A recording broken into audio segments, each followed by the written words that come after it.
This is a story about a woman in Baltimore, a storefront preacher, a spiritual guide, a woman who people believed had supernatural powers over everything around her, including them. People feared her, others worshiped her, came to her for guidance and to ask for help. They trusted her with their vulnerability and their faith. What they would soon realize was something else entirely. What would follow in her wake is chaos and destruction, and she would turn this into a family wide operation. Tonight on the Black Docket, we will dive into the life and times of Geraldine Parrish, a woman who understood that human life has a price and felt this was hers to collect. Sit back, relax, and roll with us through this crazy story.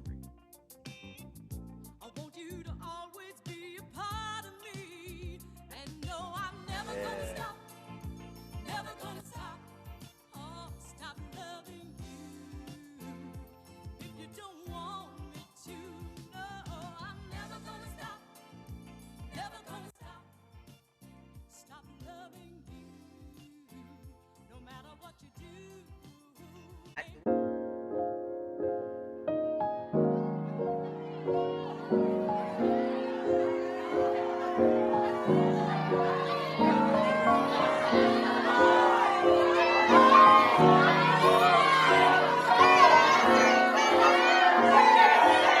All rise. We are now on the Black Docket.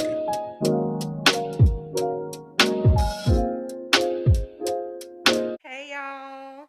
Hey Kendall. Yerp. How are you doing today?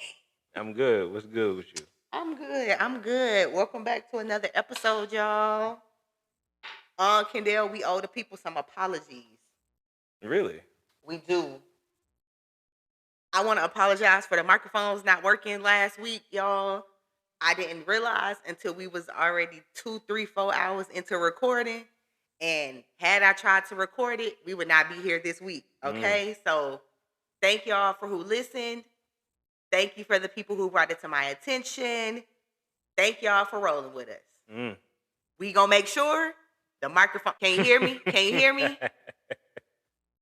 I think they can hear you. Cool. You know Geraldine? I don't know Geraldine, but I do know a Geraldine. This Geraldine, Big Jerry, as I'm probably gonna start calling her, is a motherfucker. You have anything for the people? No, I don't have anything for the people. This story starts out almost 100 years ago in the late 1930s in rural North Carolina. Hard life and even harder people. Poverty is a part of everyone's daily life. This is where Geraldine's story starts. No big cities were closed, so opportunities were limited. And people rarely left once they were born into this. But like most families that have to work hard to afford their living, the children were plentiful. Multiple brothers, multiple sisters, and very limited resources. The kind of household where kids were solely just a new pair of hands that can help with work that needed to be done. Because survival is the primary concern. It's never enough to go around. And everything is grounds for competition, for attention, for food, even for love. And it's constant. And it just passes from kid to kid every time a new one was brought into the family. Outside of being a gang of children in that house, that's all we really know about her early childhood. No one documented it. No one thought it mattered at the time. But also, they were a black family in the middle of nowhere in North Carolina. Nobody was expecting anything worth mentioning to come from that place. But one thing we know about stories like this, being born into nothing, you learn how to survive. And at some point in her life, she came to understand something crucial. Intelligence and presentation matters more than your actual resources. If you can convince people that you have power, you don't actually have to have it. If you can make people believe that you are special, then they will treat you that way. She added the gift of gab to her book of tricks in her late teens or early 20s. She left rural North Carolina behind and headed to Baltimore. Heads. Hey, walking down the avenue. A few more streets and we'll be through. Sandtown, North MP, Park Heights, R&G. Baltimore in the 60s and 70s was a whole new world, completely different than anything she had known in North Carolina. This was a real city with neighborhoods and communities and people looking for a number of things: faith, guidance, belonging, and meaning. She arrived in this new place with nothing but intelligence, ambition, and an understanding of how to manipulate. Somewhere along the way, Geraldine became interested in things that people feared. Not the good book exactly, and not Christianity as an institution, and definitely not the respectable type that the institutionalized churches afforded. She became interested in older things, darker things, things that felt like power. She was into voodoo, Santeria, and root work, West African spiritual practices. Now, while these are real spiritual traditions with deep history and meaning, Geraldine didn't study them respectfully. She studied them as tools she intended to use nefariously. She learned the rituals, she learned the language, she also learned what scared people. She learned how to position herself as someone who had access to forces that nobody else would understand. And she moved about it in a way that didn't cause too much attention. She didn't just claim to be a voodoo priestess. She claimed to be a preacher, a prophetess to be exact. You listen to this podcast for a while, y'all know how I feel about the church. It's something about them prophets and prophetesses that I don't be fucking with. Someone who was rooted in Christianity, but also connected to a deeper and spiritual force. She created a mythology around herself that was simultaneously respectable and terrifying. People in her church told themselves that she was a woman of God because that's what they wanted to believe. But outside of those walls, people heard something totally different. They heard she had supernatural powers, power over life and power over death. That's what scared most people who heard about old Geraldine. By the 70s, she wasn't just claiming these things, she was living them. She opened a storefront church in East Baltimore. Not much to look at physically, but when she was in the room changed. People described her as charismatic, intelligent, and commanding. She was able to make you feel like she knew things about you. Like she could see into your soul. Like she had access to information about you that you didn't even have access to, or power to stop her from knowing. I feel like Geraldine was probably just good at reading people and was good at bullshit. Mm-hmm. She was That good sounds about right. She was good at bullshit. There was always two different opinions about her in circulation simultaneously. The congregation saw her as a sweet and caring shepherd, a woman of God, someone genuinely trying to help in any way that she could, someone with a gift for spiritual guidance. And other people, most people from her own family, were deathly afraid of her. They whispered about her voodoo practices.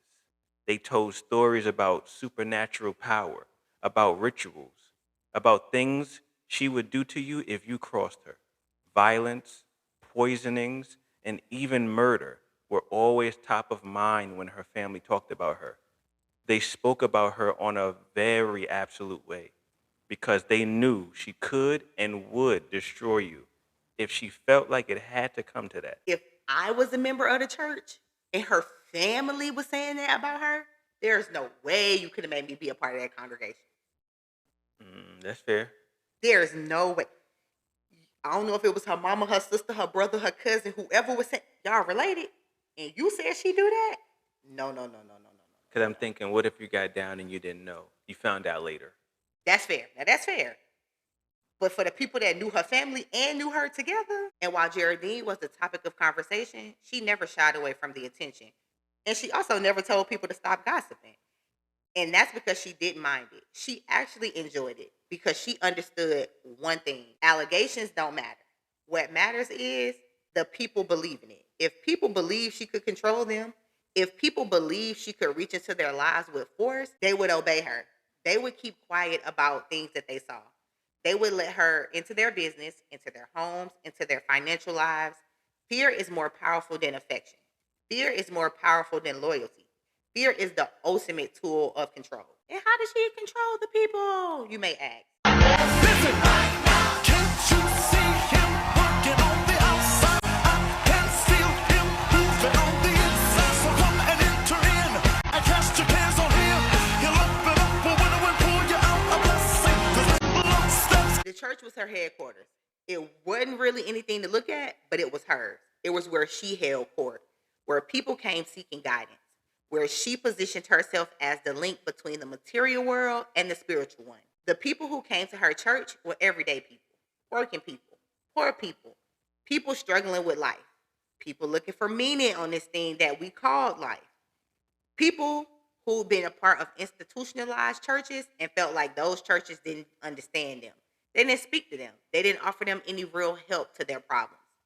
People came to Geraldine because she seemed to offer something different, something real, something more spiritual, something that seemed less concerned with rules and regulations, and more concerned with results. And when you're in a bind, I'm in a bind, Nate. the only thing that matters is results. Now, do I think they thinking was crazy? Probably a little bit. Do I understand how your mind could be loop-de-loop-de-loop when your bills is due and you don't know where the money coming from? Absolutely. Now, Geraldine wasn't doing this from the kindness of her heart. Oh, no. Don't ever get it twisted that Geraldine is a nice lady. She charged for her services. She said she was not running this church like a charity because guess what? This is not a charity. Hello, Bill's got it. This is a business and she ran it as such. Someone's mother is sick. Geraldine can help, but it costs money. Somebody's husband left. Geraldine can do a route to bring him right back to you, but that's going to cost you some money. Someone having some bad luck. Don't worry. Geraldine can cleanse that right on up from your home to your work to your car. Even do a route to protect you from the evil. But guess what? It's going to cost you some money. And the people was paying. Handing over the dollars, hand over fist, Kendall. She was paid. Now, whatever we going to say about Geraldine, she was paid. She would know broco. Okay? Get paid, young nigga, get paid. And Geraldine was. And, they was paying her because a part of them believed that she was doing what she said that she could do. More than partly. Majority of it is because they was desperate. There's a lot of desperation going on. That's fair. And this is where you make yourself believe again, because results were coming through. It was just enough coincidence that lined up. If she said it was going to happen on Monday before the next day and it happened at 11:59, 58, I mean, it did technically happen before Tuesday, right? So the dates was lining up. The timing was lining up. And some people saw change. And that was enough to make people believe that her powers, air quotes, was real. Now, the people were so blinded by her that it never dawned on them that she never gave them a word on Sunday. They go to church. She didn't even crack the fucking Bible open, Kendall. She just up there going off the vibe. Going off the vibes in the pulpit is crazy.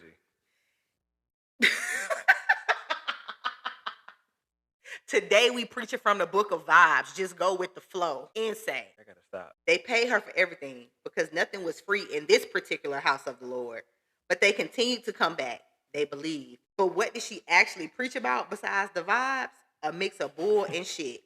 She did not speak from the Bible. Her sermons were about spiritual protection, about forces at work in the world, about the power of prayer combined with spiritual action. She took elements of Christianity, God, Jesus, the salvation narrative, and mixed it with spiritual traditions that she made up.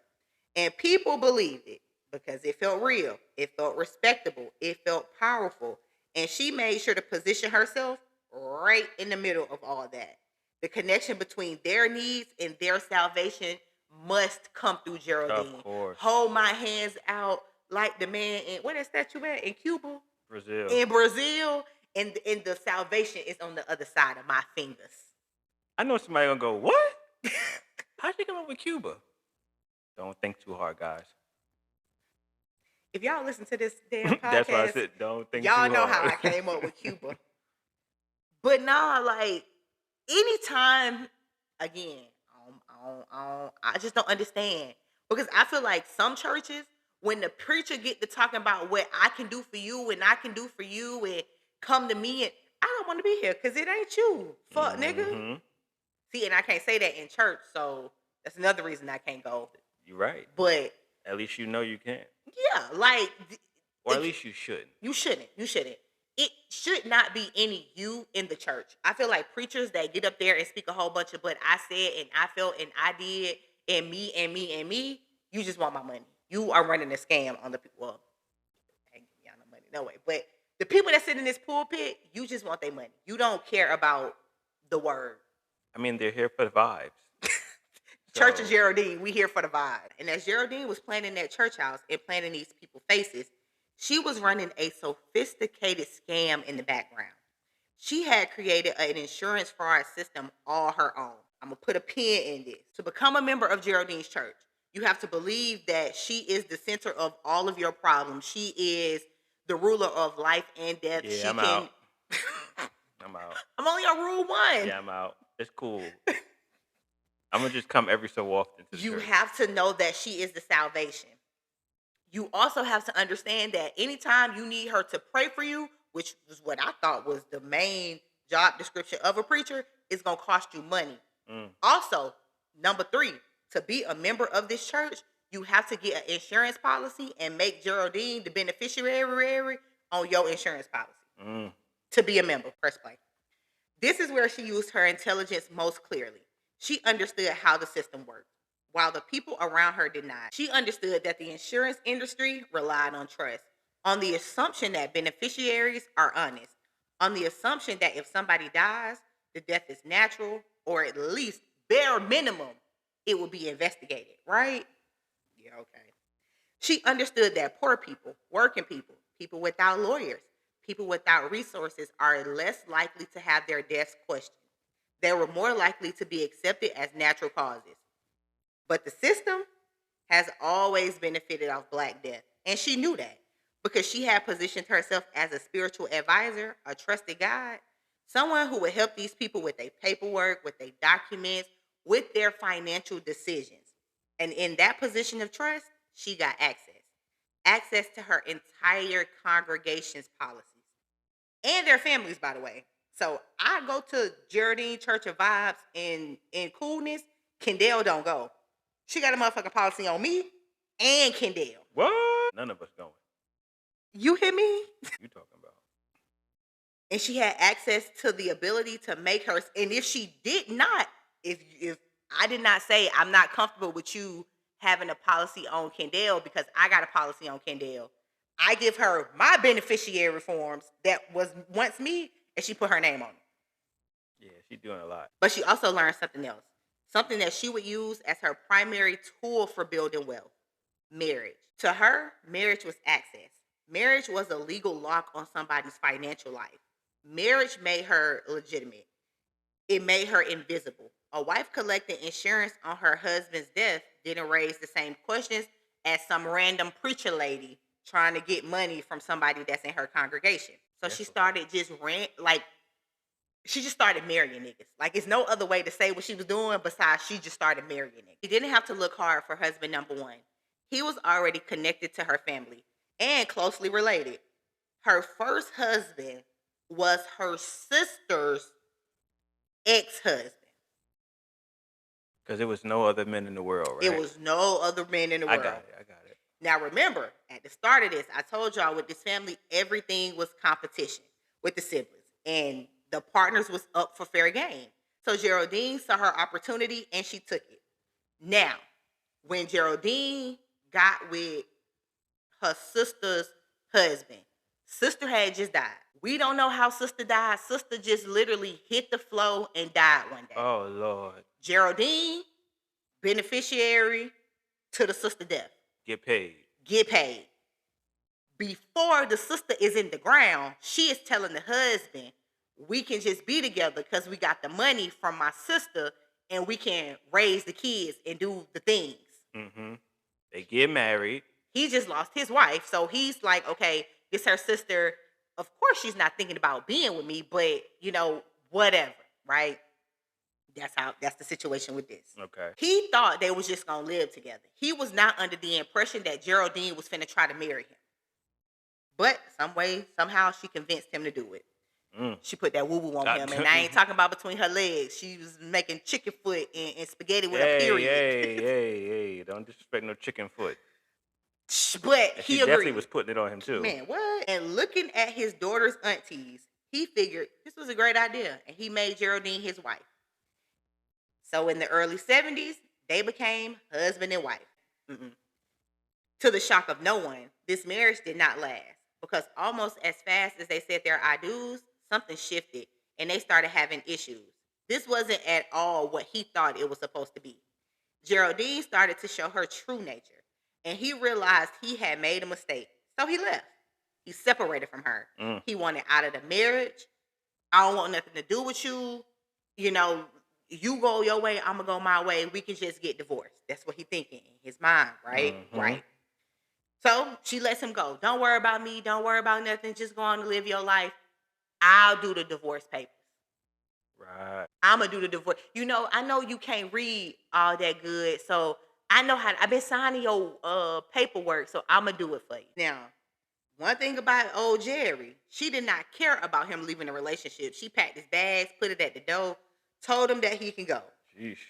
So he did eventually sign some papers, but this was a concocted divorce papers that she had done cooked up, and this trickery would lead them to be still officially married because obviously you can't take Geraldine's tricky trick papers down to the court, and he didn't check. Damn, He kid. didn't check nothing, and for 15 long years, he believed that his time with Geraldine was behind him.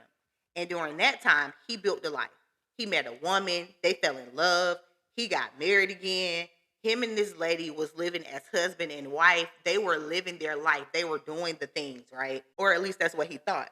Because as him and his wife were trying to get their things in order, you know, important things, their wills, their last wish and testament, health insurance, life insurance. That's when him and his wife found out that not only was their marriage certificate invalid, they couldn't get no policy because Geraldine had already had a policy on him because Geraldine was his wife. Bomba clot. And so then I guess the insurance person trying to be like, okay, well, since y'all not together, just tell Geraldine, take her name off, put your new wife on, and that's that. Now, Geraldine don't get no she don't get no benefit of the deal. But if I've been paying on this motherfucking insurance policy for 15 years, I ain't taking a motherfucking thing off.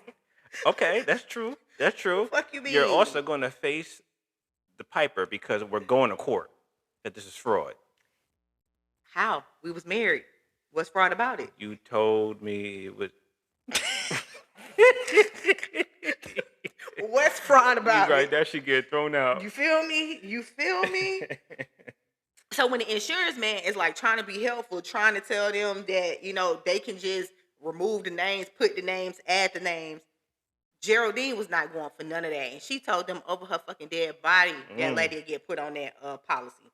So they chalked it up. They just counted it as a loss.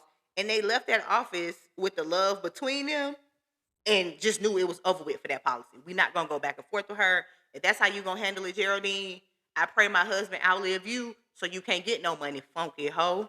That's how the wife left it, right? Now, this was Geraldine's first testing ground, and it worked perfectly.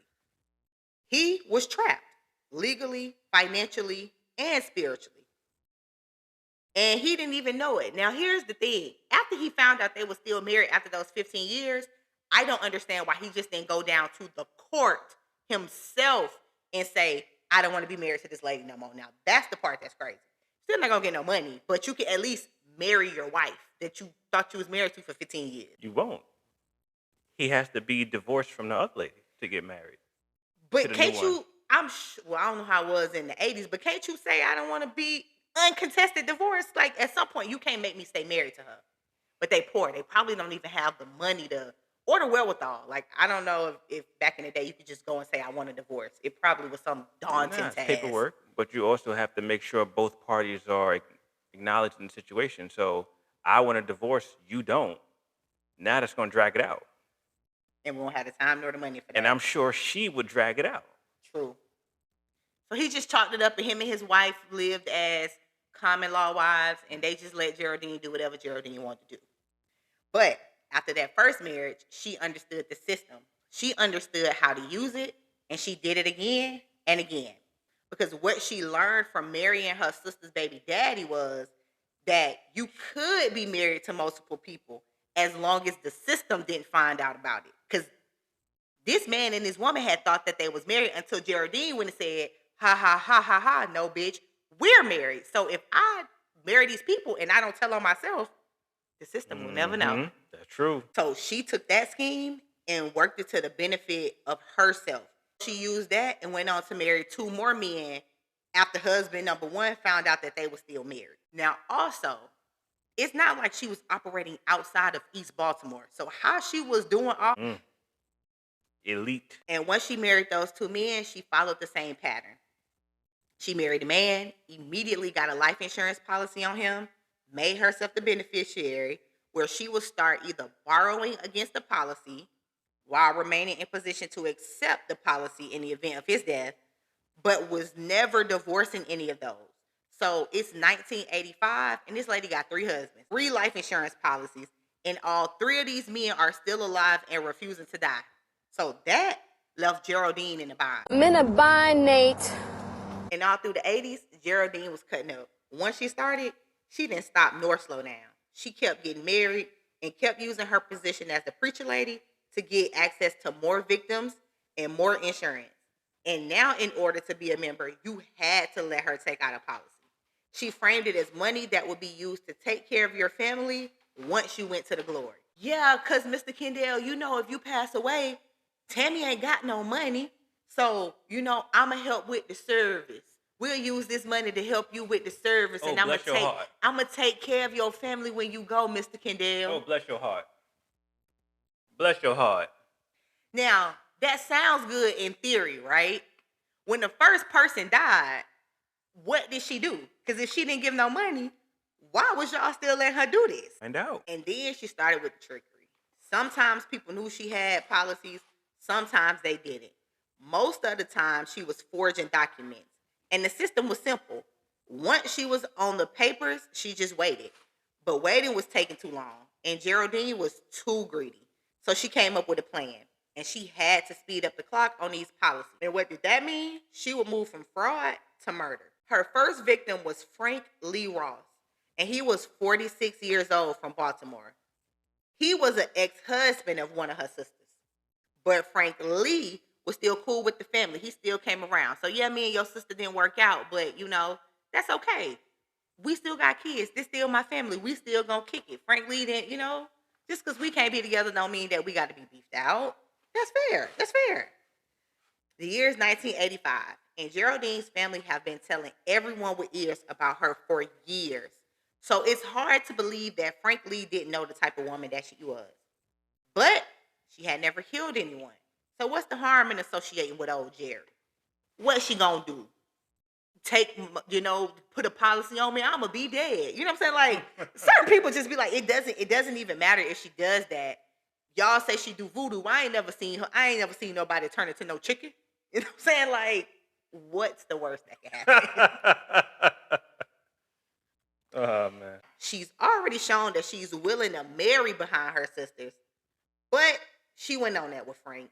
She just needed his money, and y'all about to learn how old Geraldine gives it up. Frank had a life insurance policy. And who was said beneficiary? Geraldine. Now, I tell you one thing. In my ministry of how to stop these crackers from killing black people, if everybody had a life insurance policy the way Geraldine got a life insurance policy, I can assure you they would stop shooting us down in the streets. That's true. Once you hit their pockets, I can assure you they definitely gonna stop it. And it's gonna have to be a little bit more understanding to just shoot black people down. But that's just my own opinion. That's just my own opinion. You know what I'm saying? I'm just a girl who just talk on this mic from time to time. Hey, close the window blinds now. Listen, you gotta peek now. Listen, I did, you know what I'm saying? I don't take nothing that I'm saying for your own life. By 1983, she was growing sick and tired of sitting around just waiting for people to die. So she knew she had to escalate it up. The next step, naturally, was murder. But she needed a killer. You know what I'm saying? While Geraldine might have been a piece of shit scammer, She most definitely was not willing to get a body. Like she wasn't built like that. That's fair. She needed someone that was willing to take a life for money. Somebody young enough to be desperate. Someone vulnerable enough to be convinced. That's when Edwin Bernardo Gordon came into her orbit.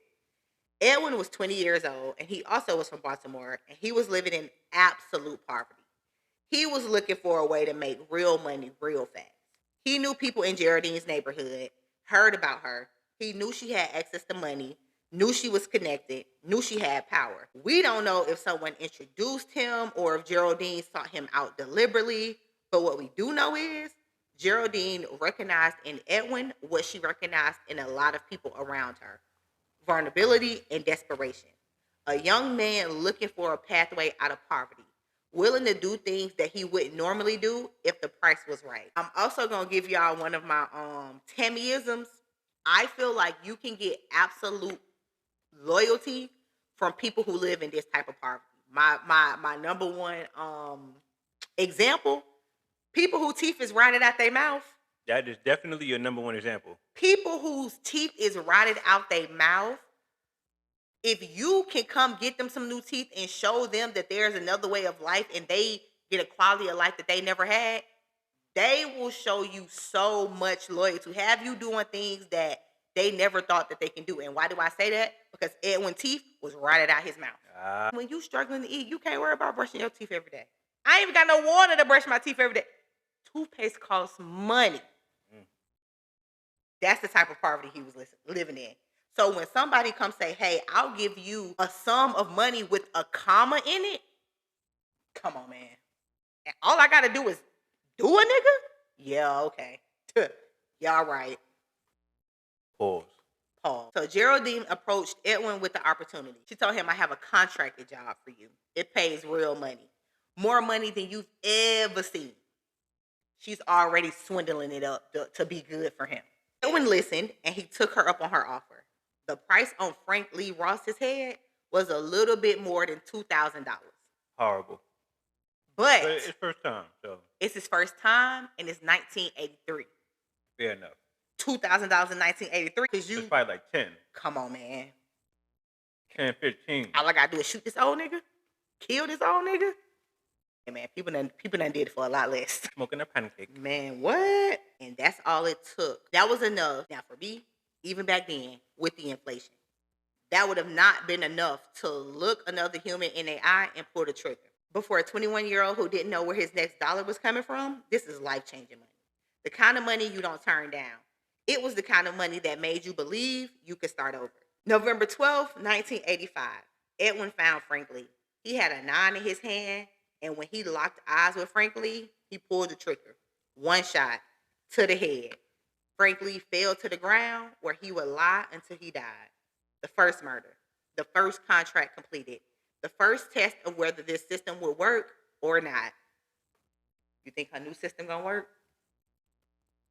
Maybe for a little bit. Frank Lee's body was discovered laying on the streets where Edwin had shot him dead. The police came and an investigation began, but it didn't go anywhere. Why? Because there was no reason to suspect foul play. It's the crack era. It's a man shot down in the streets with a bullet in his head. It's surely not worth investigating, right? Mm-hmm. That's crazy. That's crazy. But once the word gets around that he was dead, Geraldine acted as if she was oh so surprised. And after her surprising went down, guess what Geraldine did? Called insurance. You best believe she got on the phone with them insurance people. She was working on getting that payout working because we know that she was the beneficiary. So we don't even have to play around. From here on out, when I say she called the insurance, just know her name was on that paper. So Geraldine received approximately $5,000. No questions, no suspicions, no investigation, just payment. Her system worked perfectly. And in that moment, everything changed for Geraldine. She crossed the threshold. She went from running an insurance fraud scam to orchestrating murder for profit. She became a killer, not because she pulled the trigger, but because she set it up. The death of another human being. And the system let her get away with it. This wasn't her last murder. This was just the beginning. This was a test case. This was the moment when Geraldine proved to herself that murder was most definitely profitable. and that the system wouldn't question her, and that she could do this again and again and again. And so she did. Right? It gets crazier. This is like the least amount of crazy that she's done so far. I bet. Now, after Frank Lee was crossed out, Geraldine decided to lay low. She needed to scope the scene, needed to see if anybody was going to come looking, needed to see if anyone was going to come knock on her door with a few questions for her. She needed to see if she'd gotten away with it. And right now, it's looking like she had. For about a year, she didn't push it. She went back to life as normal. She ran the church. She in there charging y'all for prayers. She in there recruiting new members, getting policies on them. I'm sure just by not at the hand of Geraldine, people were still dying, I'm sure. So, she's still doing enough to have the money rolling in. I don't got to kill y'all right now. And remember, she still got all these husbands. So she managed her husbands and what they had going on, seeing if any of them had kicked the bucket yet. And she continued to build on her reputation. And she just waited. And while she waited, she was learning. She was taking the time to understand why this scheme worked so perfectly for her. She needed to understand why no one questioned Frank Lee's death and why the insurance company just cashed her out, no questions asked. And as she's looking over all that she's done, she came to the conclusion that she was going to do this again, and do it again she did. Terrible, terrible. So by October 1986, Geraldine had figured it out completely. She perfected her system. She knew it was people who were willing to transform themselves into cold-blooded killers for a little piece of change. But now she's getting a big head. She's decided, fuck that. We can go bigger. We can do more. We can do this bolder. She can push the limits just a little bit more. And this is the type of confidence pumping through her body when she orchestrated a double whammy that she wanted done the same day. She's tripping. You see what happens when you be watching movies and television shows? You think you can do these type of things. The first person she wanted to send to meet their maker was Ronald Brown. And this man was not one of her many husbands. Ronald Brown was her brother. And not we knew each other for a while brother. This is her same mama, same daddy brother. Listen, before having a 3-hour conversation explained to me, I wouldn't have believed it. I just wouldn't have believed it. So now I could see. That's just horrible. Your own sibling. This is somebody that grew up in that little house in North Carolina with her. One would think she would have some decorum, but she did not. It was open season on any and everybody as far as Geraldine was concerned. So y'all know Geraldine played. Ronald had a life insurance policy. Now, Ronald knew the family lore about her, but he didn't pay it any mind. Because this is baby sister, right? She wouldn't do that to me, right? I feel you, Ron. But little did Ronald know, his sister was 100% about to do him like that. So on October 6th, 1986, Geraldine sent someone to kill him. But not Edwin this time.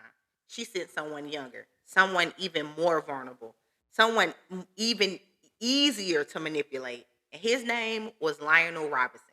And little Lionel would become her second hired hitman. Lionel was 19 years old, from Baltimore, from a place where it was never enough of anything, and where opportunities to make real money was hard to come by. And this was Geraldine's sweet spot. She knew how to say the words to get people who otherwise wouldn't be killers to kill. And little Lionel was everything she needed. Young, desperate, and malleable. And when she showed him the money he could make, he didn't hesitate to tell her yes. And with his marching orders in hand, Lionel laid in wait until the moment was right. And when he decided it was, he let fire loose on Ronald. Once Ronald was found, before the body had even gone cold, his greedy sister was on the phone with them insurance folks working to get her payout. And on the same day, Geraldine decided someone else needed to die because Ronald's little payout wasn't going to be enough, right? This going to get us some money, but we need some more money on top of that money. So enter Albert Robertson, a 48-year-old from New Jersey. New Jersey and Baltimore close? It depends on what part of New Jersey you're in. So for this particular case, she sent her niece Renee with Lil Lionel to whack out Albert Robinson. Renee is husband number one that was married to her sister. That's his daughter. So she sent her niece and her new hitman to go kill Albert. Mm. Okay. Sheesh. And Albert was a man who was worn down by life. Time hadn't been very kind to him. He was a neighborhood wino, always outside slurring his words with that brown paper bag in his hand. He was the type of person you would see all the time and you didn't notice until you like stopped seeing him type shit. Like, yeah. When the last time you saw Ronald? Yeah, that's a good question. When was the last time I saw like one of them type situations? And on October 6th, this would be the last time anybody sees him because it had been decided that this was his last night. Lil Lionel was on his way to pay him a visit with Renee in tow. Now, Geraldine got a policy on... How Geraldine had a policy on Albert the Wino? Nobody knows. Nobody knows. No. Getting a policy on a wino, Letting her get a policy on a that wino. is legendary. But whoever let her open all these policies is also on bullshit. But I think she probably found these people through outreach. Like, oh, let's go to the neighborhood. True. Let me help you, brother. Salvation. Write all your information on pantry. here. Yeah, I think that's how she... True. I couldn't find it nowhere. This is just my own summation on how she would find a known drunk to put a policy on. Or if she had a pantry at the church, he came to the church. You can't just come here for free. If you go missing, you know, I need to be able to... Them wicked. And whoever like, at this point, I think she's putting in policies with every Tom, Dick, and Harry life insurance policy place. And one thing about sales, because, you know, with insurance policies, they get paid every time you buy a policy. So if it's 10 insurance companies, that's 10 people. All right, Kendall, today I got one person I need to open up a policy about. You could think it's some bullshit, but you going to stop your own money? Nah. When you know if you say no, it's going to be somebody else that's going to do it. True. So I just think she had a set of people she was working with at these companies, and she was just every day on the phone with them. Every day on the phone. And they probably was paid as fuck making President's Club off Geraldine and her scams. Because if she get caught, how did I know that she was going to kill these people? I thought she just... I'm just doing my job. I'm just doing my job. And after the deed had been done with Albert, ring, ring, ring goes the phone. And it's none other than Geraldine ready to collect. This double murder blew her head up because she's turned it up another notch. And once again, she has gotten away with it because they paid her out for her brother and they paid her out for Albert. Do they say the amount? It was like $3,000 for both of them. So it wasn't a whole bunch of money, but for then it was some racks.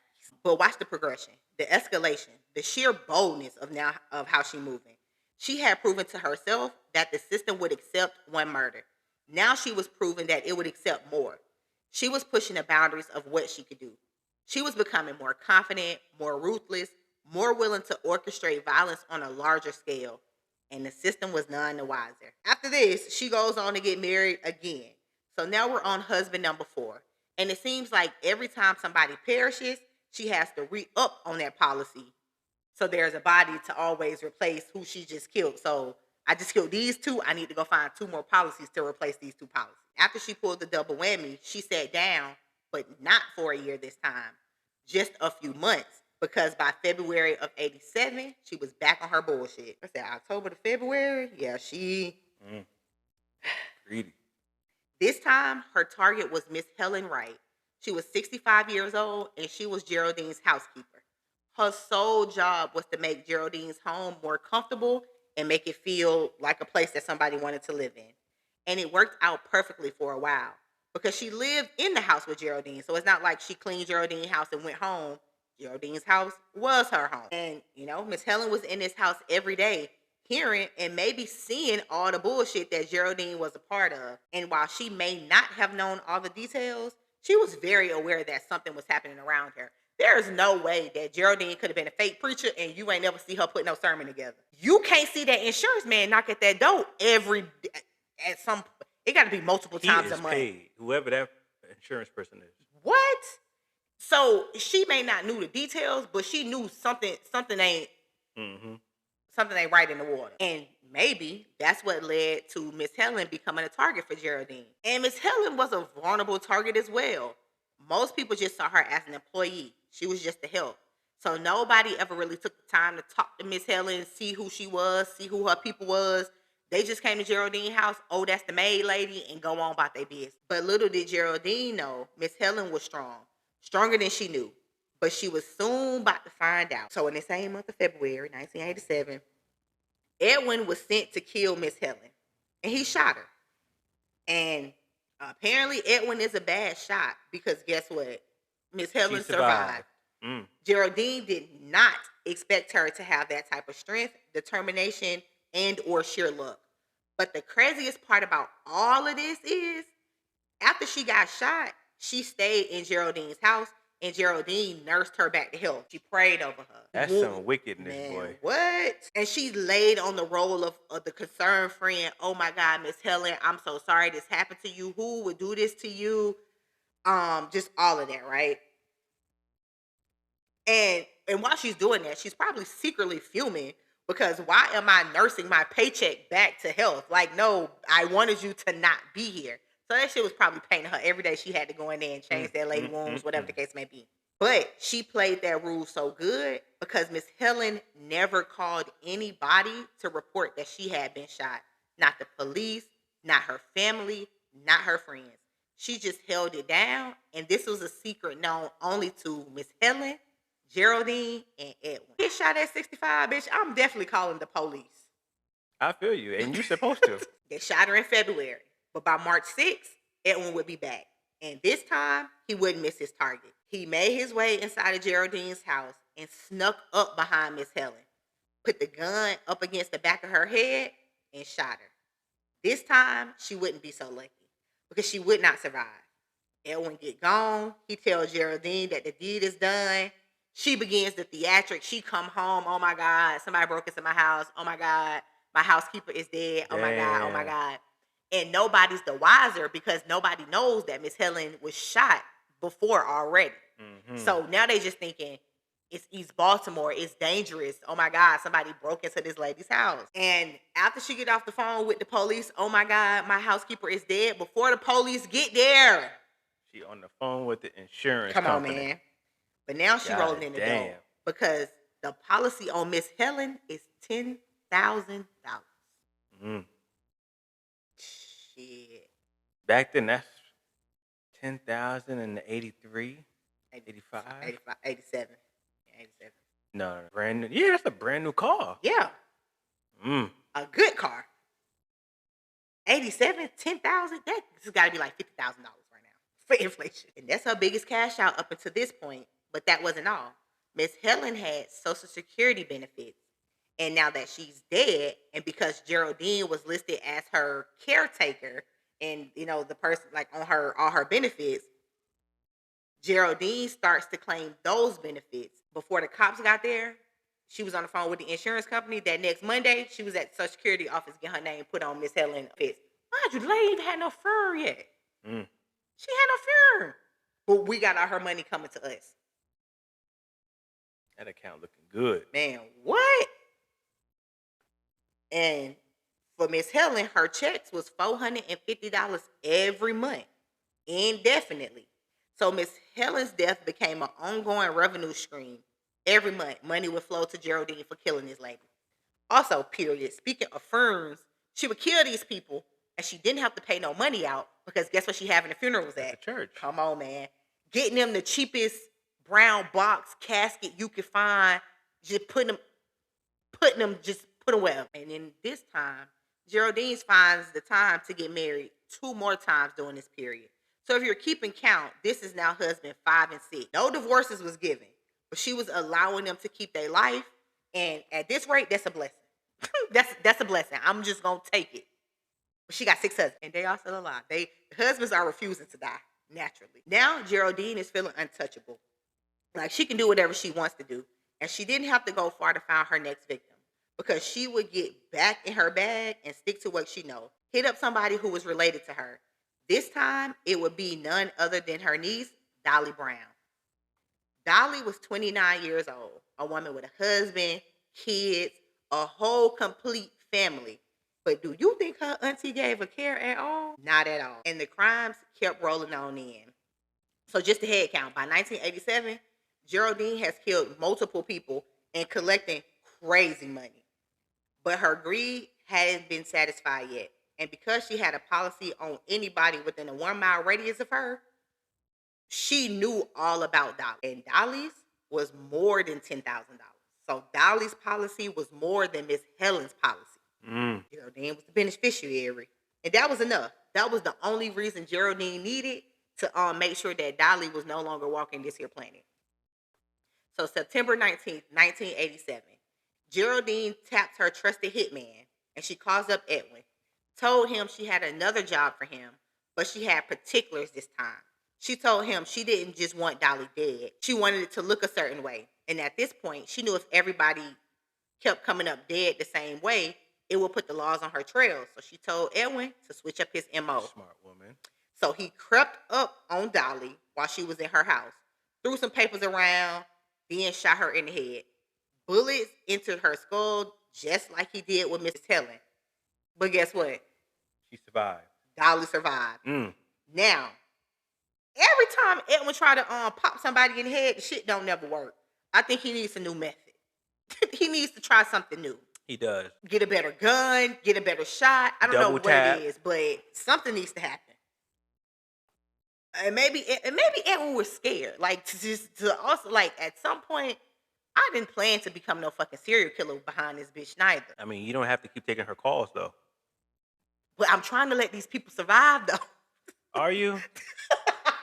You're not trying to. It's happening because you suck. I wonder if he get paid for the times they survive. Nah, I don't think so. You got to finish the job, buddy. Fair. But Dolly wasn't a fool. Like, I'm not calling Miss Helen a fool, but Dolly wasn't no fool. She called them cops and told them, what she could piece together about the man in her house. And they investigated, but it didn't get solved. And Dolly called and called and called and continued to tell them that she didn't feel safe. She felt like she was being hunted down. And all the cops could do was reassure her that they are working hard to find the person who did this to her. But those words and the reassurance they gave her would be fleeting. Because guess who the fuck came back? Edwin. And he came back on the same type of bullshit. Gun in hand. He shot Dolly again. In her head again. A second gunshot wound to the skull. And would you know this fucking lady survived again, Oh, she's Kendall? a soldier. She's a soldier. She's still breathing. She's still alive. She's still present. At this point, I don't know what Edwin doing. But he got to give it up. Go do something else, man. Listen. Now, it's not for you. Now that she's been shot twice in her head twice, there's no denying what she felt. There was no way she was accidentally shot in the head twice while she was by herself. Like one time, okay, maybe it's the drugs. 2 times? Oh no, but somebody's trying to wet me up. And can you imagine what's going through her mind every day when you realize that this is deliberate? This is orchestrated to a T. Like somebody knows where I'm gonna be. Somebody knows my low. Now, I think this is the part where they should have left well enough alone. We tried 2 times. She ain't die. We should just let it go. Pause in it. By the second time, because the first time she called the police, second time she called the police again. She's like, look, listen, I don't know who is doing this to me, but y'all need to put a tail on me because at this point, I think I know who it is. I'm not really sure. Like Dolly went no fool. She felt like Geraldine was trying to do something to her. So before we get on this time, Geraldine called Dolly. Bring, bring, bring. Dolly, I have a job I need you to do. She know Dolly ain't got no car. So get to the bus stop and I'm going to come pick you up from the bus. She played it in her mind how she wanted this to work and she figured it out. So she got Edwin back on the line, told him, giddy up, cowboy. We're going back for a 3rd time. And because he's a horrible shot, he didn't try to shoot her this time. This time, he slit Dolly's throat, cut her from the left side to the right side. Clean cut. But guess what, Kendall? You got to be lying. Guess what, Kendall? You got to be lying. Guess who didn't die, Kendall? I'm still alive. I'm still alive. I'm still alive. This nigga's the Terminator. She is the Terminator. Unreal. Still alive. Didn't work. Unreal. Listen, when it's not meant to be, it's not It's gonna not. happen. No, for real. And after this, they finally decided to leave her alone because at this point she indestructible. You know what I'm saying? She Teflon. What else can we do to this bitch? She just won't die. But just because she was done with Dolly didn't mean that she was done with her bullshit. Because on this last attempt to kill Dolly, Dolly wasn't alone. She had stopped going any place by herself because she knew that it was somebody trying to harm her. And she had a husband. So if somebody's trying to kill my wife, I'm the husband. There's no way I'm finna just let her go out there, right? So on this fateful night, when my auntie said be at the bus stop, she gonna come pick me up, I'm gonna bring my husband with me. Cool. So her husband is Ronald Mitchell. So when Edwin walked up, Ronald did what he was supposed to do, and he tried to protect his wife. So as Edwin's going for Dolly, he looks up, oh shit, this man is coming towards me. Pull the gun out, pop Ronald. Ronald falls down, slits Dolly's throat, and he runs into the light. This is a lot at a local bus stop. Sheesh, but it's damn. Baltimore was crazy. And this was a tragic night for Dolly because she blamed her, and her husband died. Edwin could apparently shoot people that's not the target because he just pulled out, pointed at Ronald. He died, but can't even slit a throat the correct way. Maybe he did it the correct way, and she's just indestructible, man. Fair. I'm not taking the credit away from her. Fair. And this was a tragic night for Dolly because she blamed herself. If she had not been scared, if Ronald had not been there with her, he would still be here. And she looked at it as if it was all her fault. So, yeah, Dolly survived, but at what cost? Dolly made sure no one knew where she was going once she got to the hospital to heal herself. She didn't tell nobody where she was going. Not her mama, not her sister, not her brother, not nobody. I'm going to go where I'm going to go. Because now she know Geraldine is trying to kill me. And if I talk to anybody in my family, they going to tell this bitch where I'm at. And she needed to make sure that she stayed alive to tell the story. And this is when everything breaks open. Because Dolly's survival is so unusual, so remarkable, so impossible to explain. Like, the first time she called the police, they probably was bullshitting with her. The second time, they I don't know. But now, we got to look into this. There's no way we could just say this is just happenstance. Who's to blame when it has to happen 3 times before you take this case seriously? The police. And this eventually draws attention, and all the cards start to fall apart because at this same time, a man named Rodney Vice, who was trying to cut himself a deal from the jailhouse, told the police that he knows somebody that's trying to hire contract killers.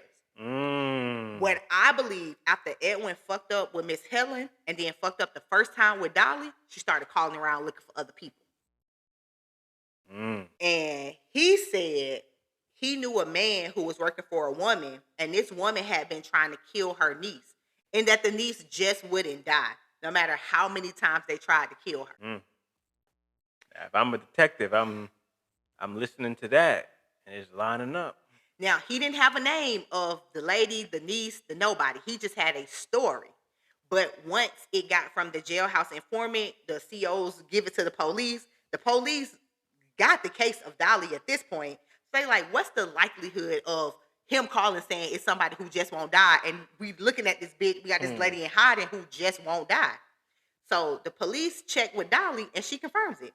Yes, that's her auntie. Her name is Geraldine Parrish. Yes, she tried to kill me. She tried to kill me 3 times. I told y'all that. Y'all did not listen. And she was like, y'all need to know what my aunt has already done. Y'all need to know what she's capable of. And suddenly, Geraldine's entire system starts to unravel because of Dolly's refusal to die. Her resilience, her will to survive, her willingness to speak her truth, that would be the undoing of Geraldine. But before Dolly gets her justice, Geraldine has a few more tricks up her sleeve.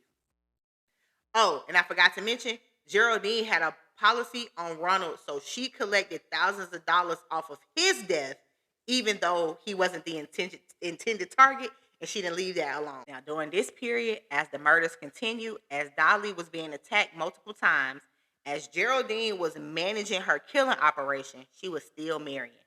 We're up to husband number 7. another man, another legal bond, another insurance policy.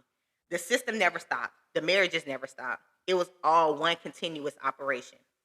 So now we're going to move it along to February 1988. Rayfield Gilliard was 67 years old. He was a reverend. He was making his way to the church house to give his word to his congregation. He was a man of God, a man who spent his life in the ministry, a man who had all the things a man of his regard should have. He had a home, he had resources, he had Social Security benefits, all the things old people have, right? He had a car that he owned, he had a couple of properties around Baltimore. He was living a good, wholesome Black American dream at this time. And when a greedy, money-hungry wench know his money flowing, you become a target. Nah, you can call it all of that. It's cool.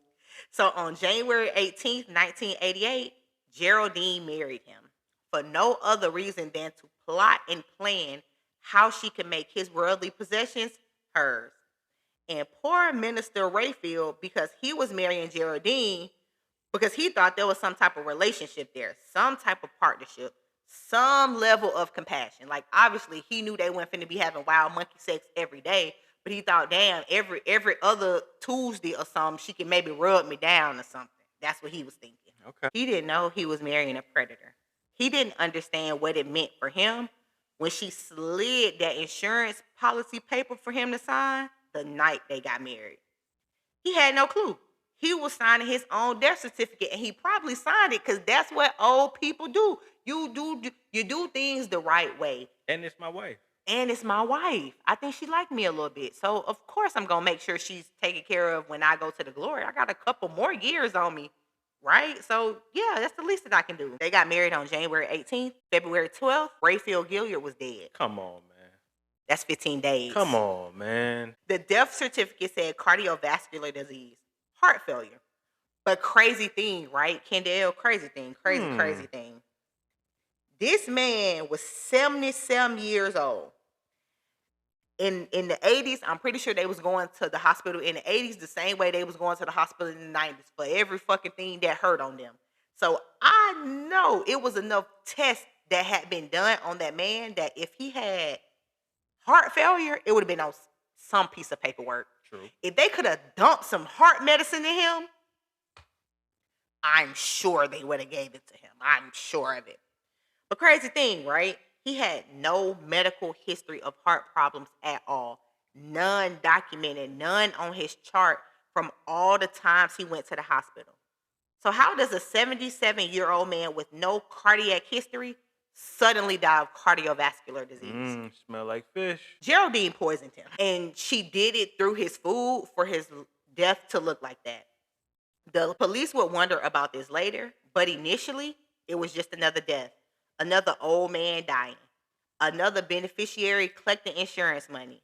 But like Miss Helen, that next Monday, she took herself downtown to make sure that every month from here on out, Rayfield's Social Security check for another $450 would come to her for as long as she lived. So outside of the policies, that's already $900 she bringing in every month. She racking up. Plus playing for the people in the church, plus the people that just died. Getting to it. She getting to it. She also gained control of his home and all the other properties that he owned. All of it was now hers to control. This was a new method for her. It was subtle. No shooting. We need something that's quieter. We done made enough noise at this point. We gotta just slide in, slide out. She needed something that looked natural. And because of that, it wasn't investigated immediately. That was February of 88. He died. That did not stop her. But what it did do was teach her something, and it was something crucial. There was different ways to control people. Some you killed. Others you controlled through spiritual fear. Others you kept in your home, taking what little they had. And her next victim, Milton Baines, learned this the hard way. He was her nephew. One of her siblings' children. Yo, you just tried to take out your niece. Now you're trying to take out your nephew. Where are the local authorities? How is she getting away with this? Someone who should have been protected by family loyalty, but by now y'all know family don't mean shit to Geraldine. So Milton became her next husband. Now, It was Geraldine who proposed and wanted to engage in this weird relationship. But from the jump, Milton was not on that. He did not want to marry this lady. Like, he was not like, oh my God, my auntie's so fine. He was vehemently. Mm-hmm. All that. He was totally against this shit. Like, when she said it to him, he was damn near disgusted. Like, why would you even say something like that to me? He didn't want to marry her.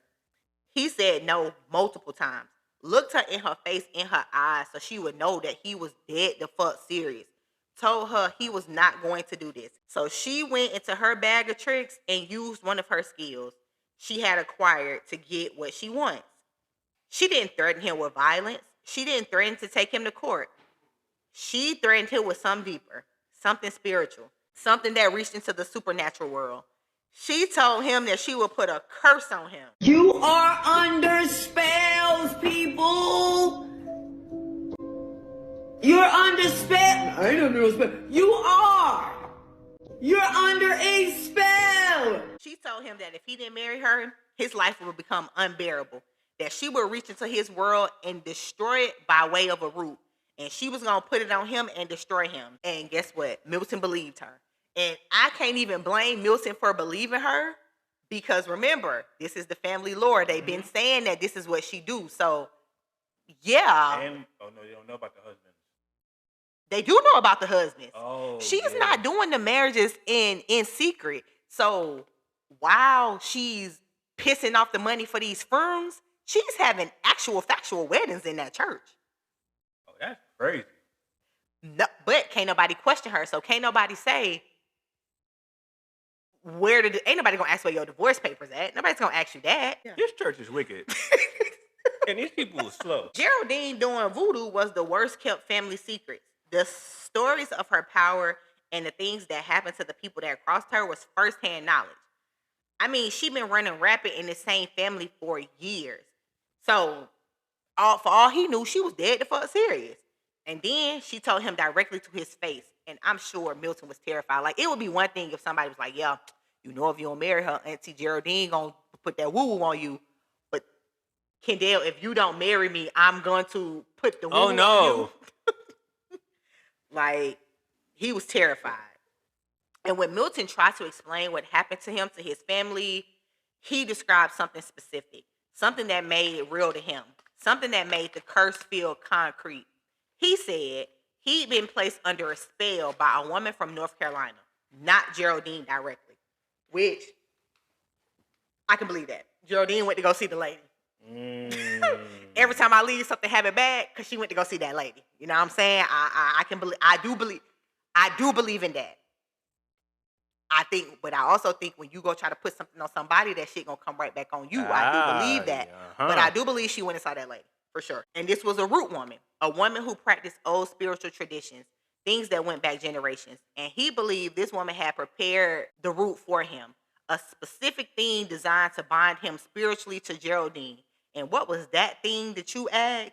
He believed that they had doctored a meal of barbecued goat meat, and that Geraldine had arranged for him to eat it, and by eating it, he had been spiritually bound to her, and that the meat carried a spiritual connection that tied him to his aunt. I believe that. And he believed that the only way to break the spell, the only way to free himself from that bond, was to do what that lady wanted him to do, which was marry her. Don't do it, man.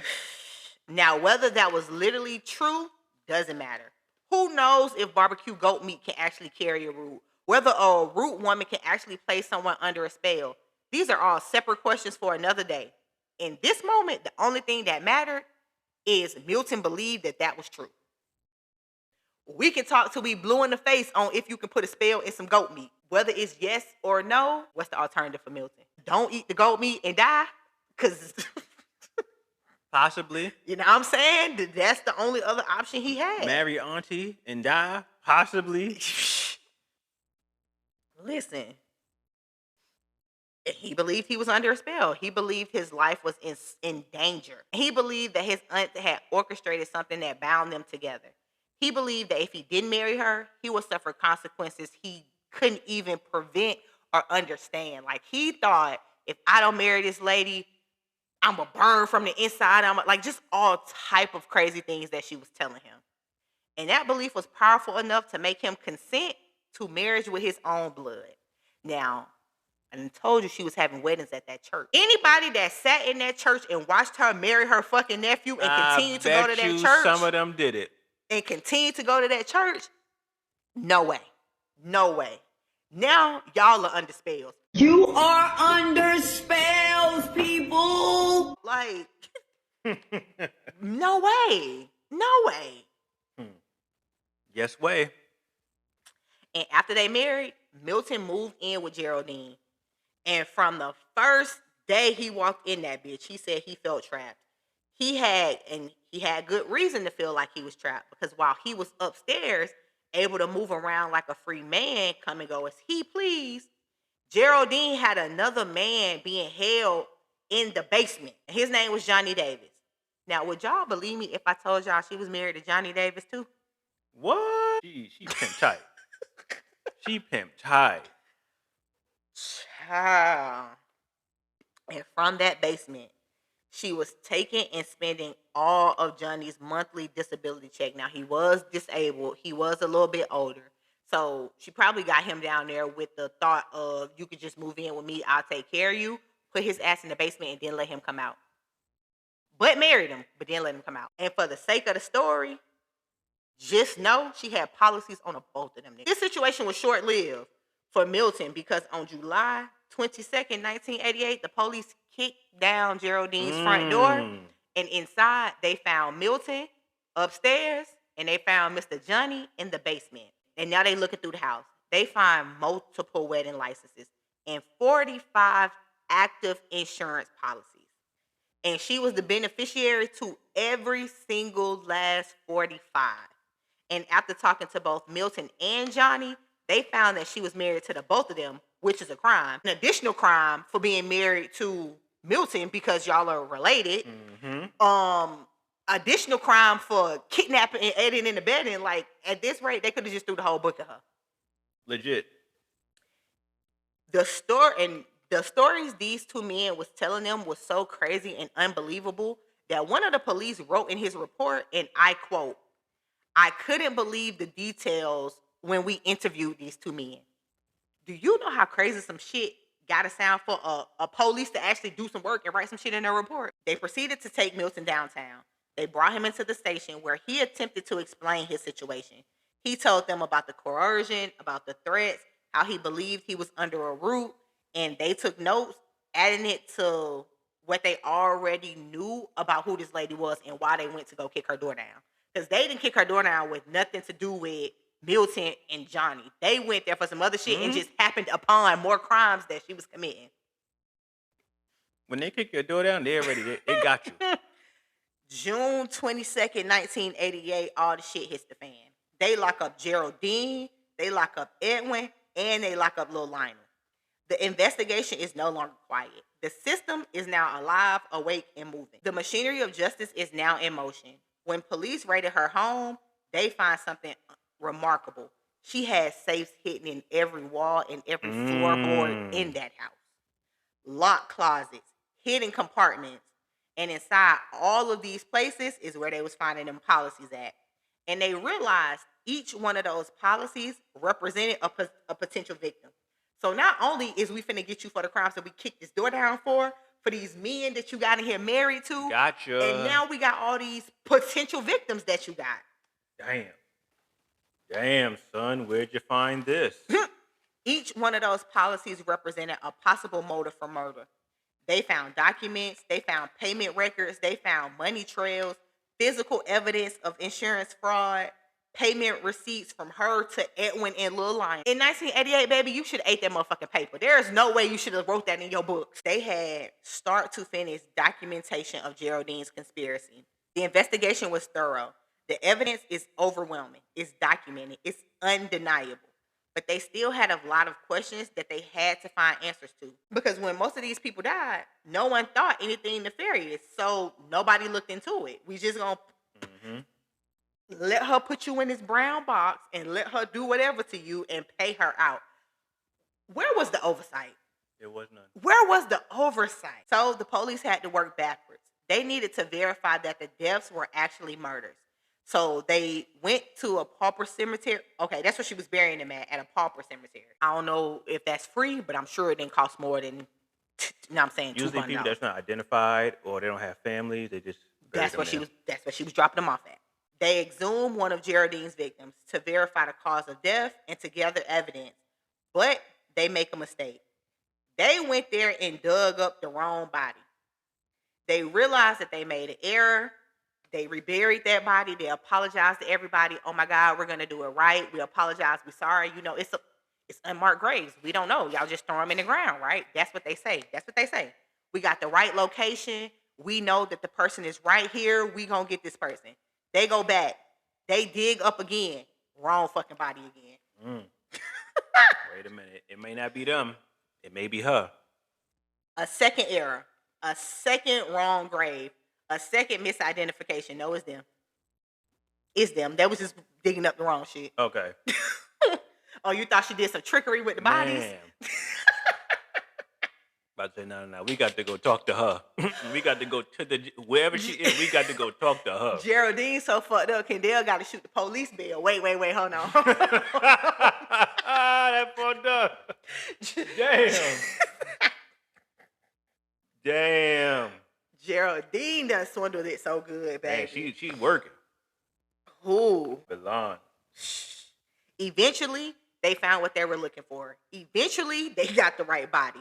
But the investigation was marked by these failures, these incompetencies, these moments that showed the system isn't perfect, that human error still exists in serious criminal investigations. But this is also to how she got away with this shit for so long. Because even when y'all got cold, hard facts, y'all can't even go pick the right body out the cemetery. So there's no way that y'all would have had time to, or the skill, or the knowledge, whatever it was, to track down what this bitch was really doing. And they really only got all this evidence because she had all of it written down. Yep.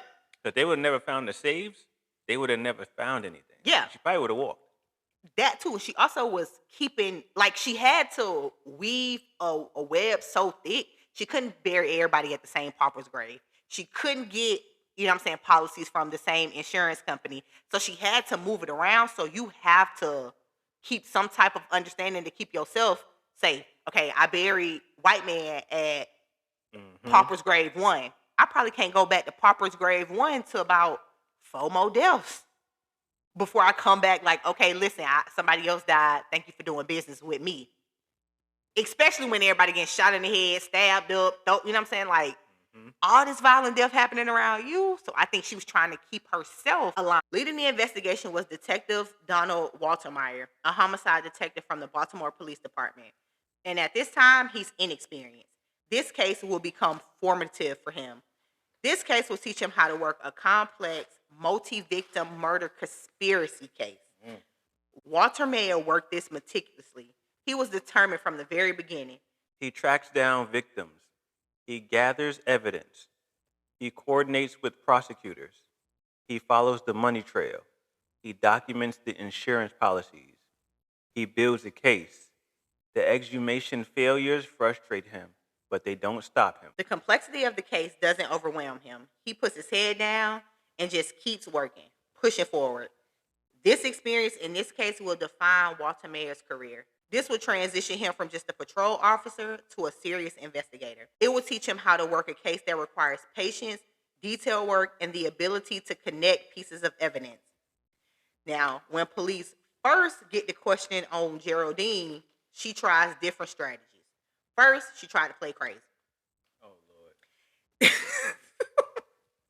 She had to, you know what I'm saying, go in there. I don't know. She tried to go for insanity defense. She tries to convince officers that she's not in control of her mind, that she couldn't have orchestrated these murders, that she's not competent enough to stand trial because I'm crazy. How could I do such a thing if I'm crazy, right? When that didn't work, she tried to claim that she was illiterate. She tried to convince them that she couldn't read or write, that she couldn't have handled the complex paperwork involved in insurance fraud, and tried to minimize her role in such schemes. She tried to suggest that the killers acted on their own. So she tried to go in there and say that Edwin and Lil Lionel killed these people by their own recognizance. Okay. I don't know Edwin or Lil Lionel, but I'm gonna step out on faith for them and say, had not been for her, they would probably never even cross the path of these people she had them murking. And she also told these people that she did not specifically order Lil Lionel and Edwin to kill these people. But the police saw through it. They saw a woman who was intelligent, who's careful, who's organized, who orchestrated a sophisticated system of murder for profit. They knew she was being dishonest. They knew she's trying to manipulate them, and they proceeded with the investigation anyway. Cool, bet that up, Geraldine. I know that you illiterate and crazy in your mind. We're gonna continue to bust down the walls in your house to keep looking for stuff. Before trial, Geraldine undergoes a forensic psychiatric evaluation. The state wants to determine if she is competent to stay on trial, if she understands the charges, if she can participate in her own defense. They wanted to get in front of the insanity and incompetence before it got in front of a judge and jury. That is genius. I know what you're going to come in here and try to say, so we're going to make sure that we're going to kick that out the door already. She's trying to convince everyone that she's not mentally fit. During this test, Geraldine was in there trying to act like she was talking to herself, hitting herself, rolling down. Oh my God, I got split personality. She was in that test cutting the fuck up. But what I don't think people understand about those type of tests, if you can play crazy, you smart enough to not be crazy. The forensic psychiatrist examined her. They tested her. They questioned her. And the conclusion was clear. Geraldine Parrish is mentally competent. She understands what is happening. She understands the charges. She can start trial. And because of that, she cannot hide behind mental illness and or illiteracy. Gotcha. And we are now on the black docket. Before we talk about what happened in that courtroom, you need to know who was sitting on the bench. Because Judge Elizabeth Levi Booth was not just any judge. She was 65 years old, born in Baltimore to a German Jewish family with money and history. She'd gone to some of the best schools, but somewhere along the way, she decided she wasn't going to be that kind of woman who stayed safe. She was the first woman at the University of Maryland Law School, one of the only woman lawyers in Maryland doing serious criminal law.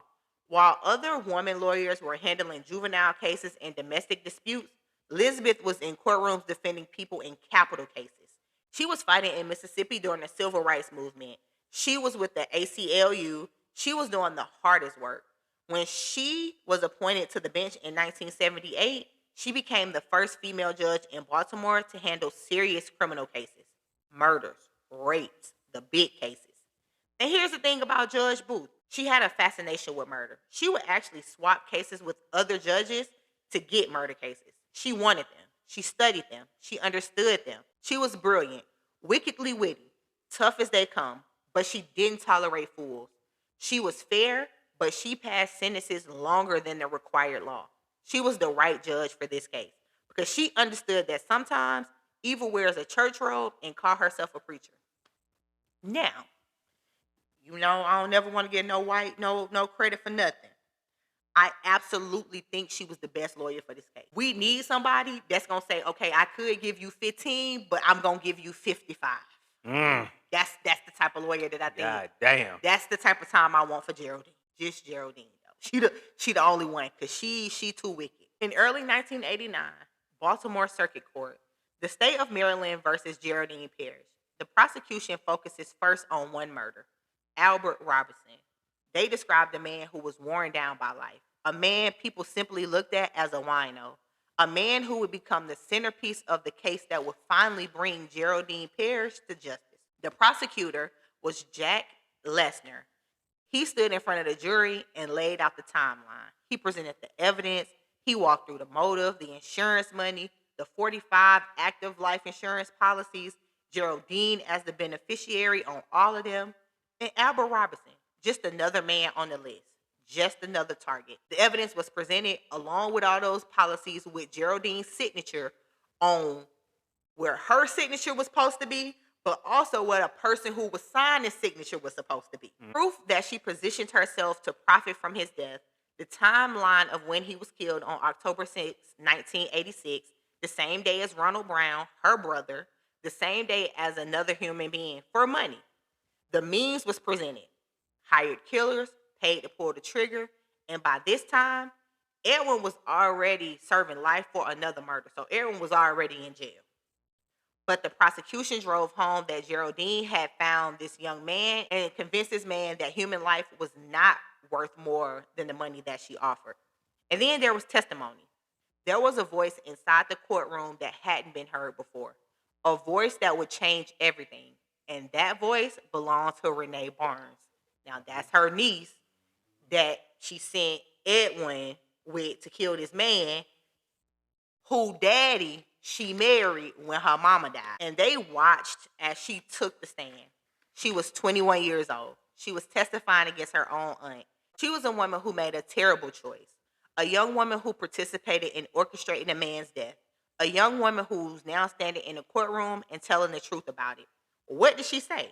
She said that Geraldine had told her that she wanted them to find Albert. She said that Geraldine had painted a picture of Albert. Now, this is what Geraldine said. This is what Renee said Geraldine said. She said he's a tired, old, useless wino. He's easy prey. He won't be missed by too many folks. I can believe she said that. 100%. I actually think what she said was probably nastier than that, but Renee just didn't want to say it in court. I can believe she said that. And they said that was normal about how Geraldine talked about people. Like everybody was useless to her. Everybody was nothing to her. And that's how she identified her victims, not as people, as targets, as resources, as opportunities. Renee testified about how it worked, how Geraldine positioned herself as a beneficiary on the policies. Because Renee was in on this. You know what I'm saying? Renee was also in there signing policy. So Renee was a willing participant in all the things that Geraldine was doing. But she's 21. You married my daddy. So at some point, Renee was living in Geraldine's house when her daddy was in there. She's 21 now. 2 years before this, the man had found out that they had been married for 15 years. She was like 6. Renee said she had a list of people that she could tap when she needed money. So like, oh shit, money getting low. We shout 10,000. We gonna go tap Jared. And that's what she did when she needed funds. And to tap means, obviously, they had to die.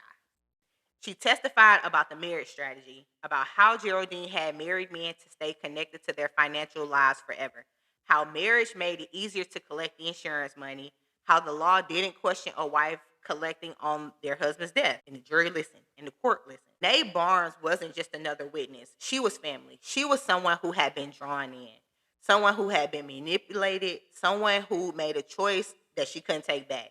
And now she's standing in that courtroom, and she's telling all that she know. Renee is answering questions that didn't nobody even ask her. Y'all, I'm just going to tell y'all everything that I know. Whatever y'all want to know, I'm just going to tell y'all yes. Yes. And, it probably shifted the room because now they understand not only was she recruiting men off the streets, she's also moving within the kids of her family. Like no matter where she went, she's just recruiting people. It's a network, and the family was weaponized, and the niece was recruited to the system of control that reached into all her relationships. The jury listened to both sides, and then the case was handed over to them. They deliberated. The evidence was overwhelming. The testimony was damning. The timeline, clear. The motive, obvious. And they came back with a verdict for Geraldine. Guilty. Geraldine Parrish was convicted of the murder of Albert Robinson. So on May 10th, 1989, Judge Elizabeth pronounced her sentence. 2 consecutive life sentences, 6 concurrent life sentences, 8 life sentences total. Sheesh. No parole. Geraldine Parrish will die in prison. She was 44 years old when all this happened. So that means this bitch was young. Damn. Lifespan for a woman her age at this time was into their mid-80s. So she was looking at years and years and years and years behind. She would never again stand in the church and claim spiritual authority. She would never again recruit another vulnerable person. She would never again orchestrate a murder for money. Judge Booth was handing down accountability. But the sentence didn't end there because the evidence for the other murders was so overwhelming. Like, this is just for one. We didn't even get to the plethora of other crimes that she did. And the guilt was clear. Edwin and Geraldine both understood what would happen if they went to trial on the other murders. So they looked at what they was up against and they just pled guilty. 3 additional murders, 3 additional attempted murders, and only God knows how many counts of conspiracy. Sheesh. They stood in the Baltimore Circuit Court and they admitted the orchestration of violence, the murders, and the $100,000 documented that she actually got for doing all $100,000 in the 80s. Mm. She was living. And I'm saying that they know because I'm sure they don't know about all her crimes. I'm sure she burnt some paper. I'm sure she made more money than it. But there's something else that happened in that courtroom. Something that didn't make the headlines the way the verdict did. When I said Renee had to live with what she's done, she had to take the stand and she had to tell the truth about her participation. And after she did that, Renee was placed into witness protection. The police gave her a place to stay that nobody knew about. She had a 16-month son, and she had to start over completely because she made a choice to testify, because she decided the truth mattered more than family loyalty. And Geraldine had done something else before all of this. She told Renee's stepfather, husband number 1, that Renee had poisoned her mama, and that's why the mama died. It probably was her. She told that man that Renee had gave her mama some poison and some orange juice. And because of that, the family believed Geraldine and stopped fucking with Renee. Mind you, she was like 5 when her mama died. So from 5 to 21, nobody in her family was messing with her except for Geraldine. But Geraldine was the one that told everybody she poisoned her mama. As a 5-year-old, where would she get the poison from to poison her mama? How would she know that was poison? How would she know that's poison at 5? And of all the people, why would y'all believe the lady that do voodoo why would y'all believe? Cool. Renee put the poison in her mama orange juice. Y'all didn't think nothing about that when the same lady that told y'all went and married the man. 15 years when he found out he was still married to her and she said, I'm not coming up off this policy till you die. Y'all still didn't have it in y'all hearts to go back to Renee and say, we fucked up. Maryland Correctional Institute for Women is where Geraldine Parrish becomes inmate number 906073. That's who she is now. A number, a case file, a life sentence. A woman who will spend the remainder of her life behind bars. But she didn't change. Even in prison, stripped of her congregation, stripped of her victims, stripped of her freedom, she remained herself. People who encountered her, other inmates, the guards, the wardens, all the prison people described her as a very strange, bossy woman, still attempting to wield power while locked up, still trying to command people to do whatever she wants them to do, still trying to dominate everything from behind bars. She played card games with some of the inmates. She shared her commissary food. She shared her commissary money because would you believe that people in that church were still putting money on her books? Yep, I believe it. That's crazy as hell. She lives among other women serving time. And no matter how she tried to wield her power, it didn't work in jail because everyone just looked at her as another inmate. Like, bitch, you one of us. One of us. One of us. Like, who are you? What, you gonna put some voodoo on us? Cool. Maybe they'll take me out my misery sooner. Geraldine.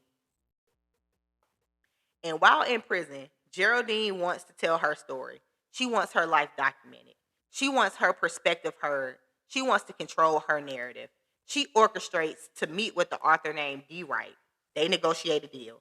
$100,000 for exclusive rights to her diaries, her letters, her legal documents, her story. All of it. I think that's a pretty sweet deal. You know what I'm saying? $100,000. We have this story in perpetuality. And she's willing to expose her crimes. She's willing to explain her motivations. She's willing to let the story be told, but only if she gets paid. Only if she can control the narrative. Only if she profits. And everybody agree in writing.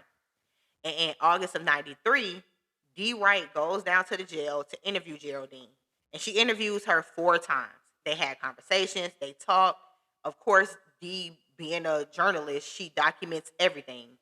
But then, in February of 94, D writes Geraldine back and tell her the publisher decided that they couldn't go through with this. The story is too dark. It's too complicated. It's too impossible to justify it to the world in 93. There's no way you could have made a book, a movie, a TV show about a bitch doing voodoo insurance fraud. There's no way. There was no audience for that back then. And if it was, they couldn't say that they was into that type of stuff. When no true crime black docket in 93. We don't talk about that. America was still living under the sheet of decorum. Y'all had a little bit of decorum back in 93. You couldn't just let everybody know, all your business. 93 is also when Wu-Tang came out. Hello? The moral complexity is too great. Geraldine is too predatory. The story would glorify her. So because they said, no, we not giving you none of that, Geraldine sued them. She wants her $100,000. She wants to be compensated for her willingness to expose her crimes. She wants money, she wants power, and she wants control still. But the publisher did not budge. They let her think that she was going to do whatever she was going to do, but she didn't have no money. The deal was off. Plain and simple. We could go to court back and forth and back and forth and back and forth, but the deal is off. The biography is never written. Geraldine Parrish's version of her story never gets told. The control she wanted, the narrative she tried to establish, never happens. Now, if I was D and I had them recordings, 93, if D was still writing about 2003, I would have dropped that shit. 10 years? I would have, yeah. Okay. 2003, y'all was on Rotten.com in 2003. We were.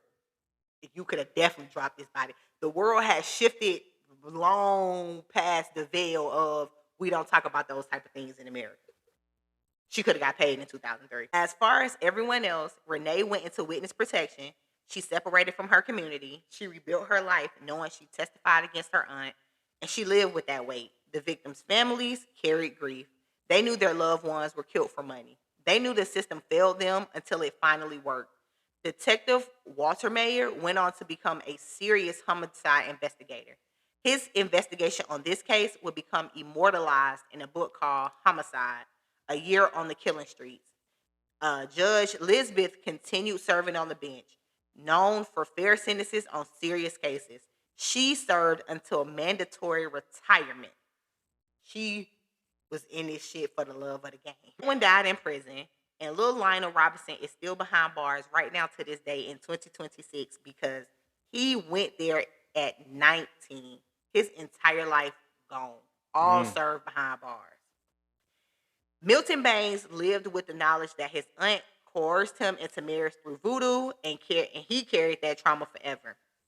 Now, granted, once she went to jail, they annulled the marriage. He was no longer married to her. Would you know, nothing happened to him. He didn't fall dead and turn into a goat or nothing. She went to jail and he was able to live his life. Okay. But he had to also tell people, like, I was in this crazy situation. My aunt made me marry her. Like, the trauma of it all. But the root didn't work. Maybe the root didn't work because Geraldine went to jail. Maybe she had to be free for the root to work. True that. Dolly Brown lived her life knowing her aunt tried to kill her 3 times. She lives knowing her husband died protecting her.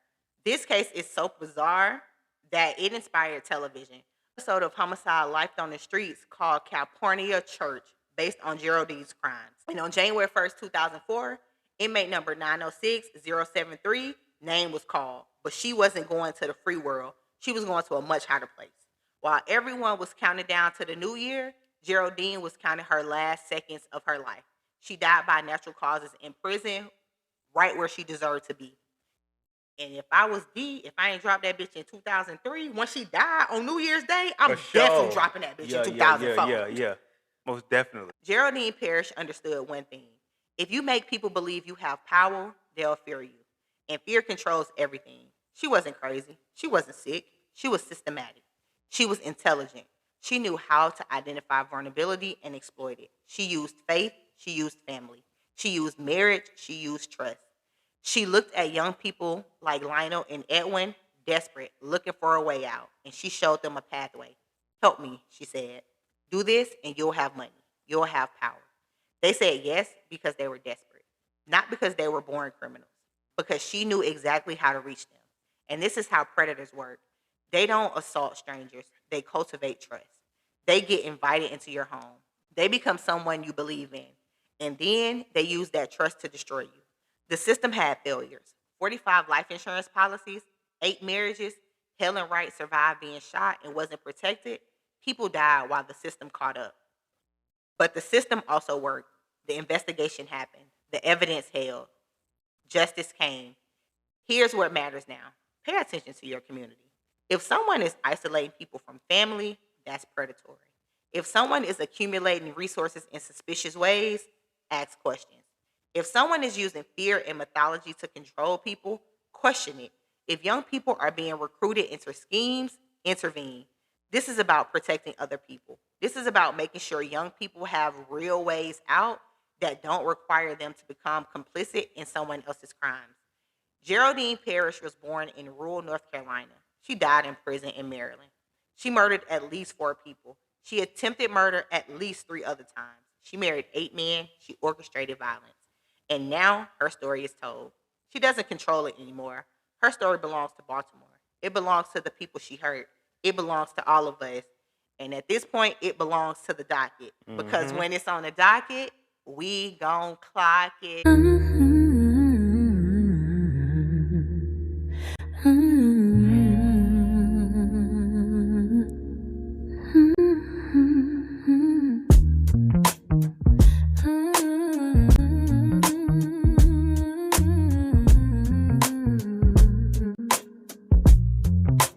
This is the community docket,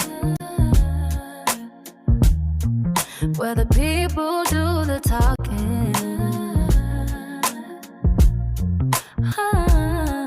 Your voice, your truth, your piece of the story. No headlines, no filters, just real life. No glory if it's on your mind. If it's on your heart, tap in right now. This is where you start.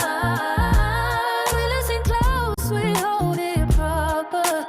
Every single voice, from the porch like low to the courthouse hall. This your moment, baby, come tell it all. Call it in, text it, let it resonate. 4647 slow. All right, y'all. This week we gonna do something new. I'm gonna read y'all some comments. We got one 5 days ago from XX. It says, thank you. And this is on the Jasmia and Tasmia case. It says, thank you so much for covering this in such depth. Little known fact, the ladies who do Sisters Who Kill podcast went to high school with Jasmia and Tasmia. Yes. Also, little known fact, my brother is also cousins with Jasmia and Tasmia. You are tied into something somehow, some way, all the time. Sharani, this is cousins. You are tapped into something because is Sharani not your good friend? How is it my fault that this? I didn't say it was your fault. I said you all were tapped in. You're always tapped into something. Because you know why? I think Atlanta, Decatur is such a small place. Like, it's not small now, but it's really such a small place. I feel like at most 30 families settle in these 2 places, and then they just continue to procreate and procreate and procreate and procreate. I truthfully feel that way. Okay. Next comment is from Corey Hanna. He left this on the Crystal Kaiser case. He said, wow, what a story. I love how y'all relay these cases. I'm also glad it's Black in all caps, influenced all the way to your dialect that comes through. Mr. Corey, let me tell you something. Ain't a sense of a crack over here. Look at us. We pure nigga. Sheesh.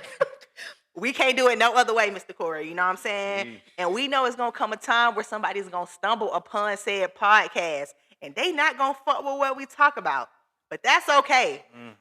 Because I don't know about Kendall. I don't give a fuck. I'm sure the listeners know how I feel.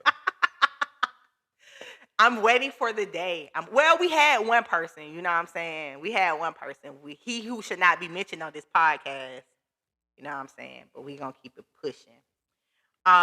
This one was on the Felicia Blankley story. It is from Chrisella Rose. She said, Magic Johnson magic pills got me dying. I'm probably on a one-way trip to hell for laughing so hard. Why you say that, Kendall? Why you lying?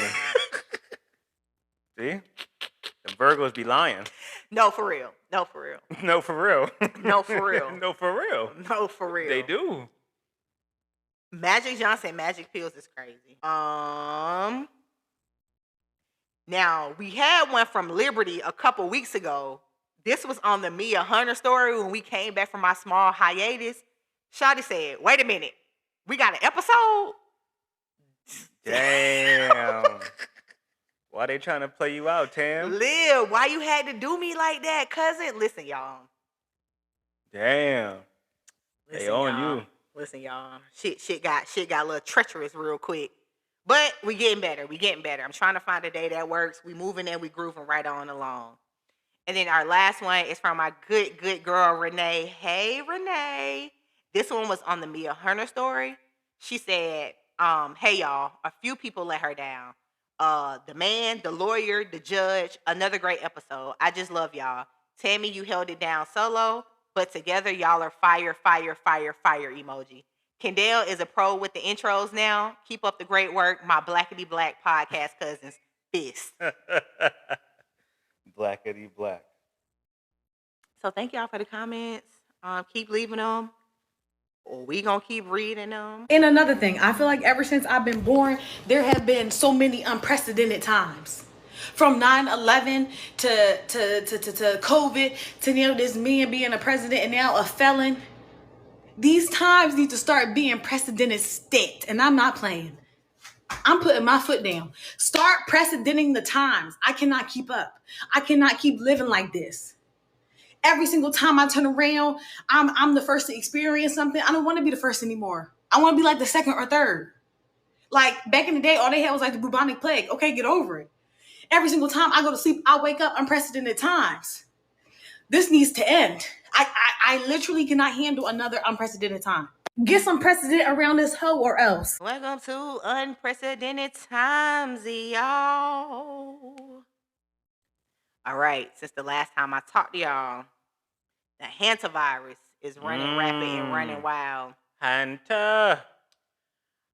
You scared? Like, are you scared? No. Me neither. Are y'all scared?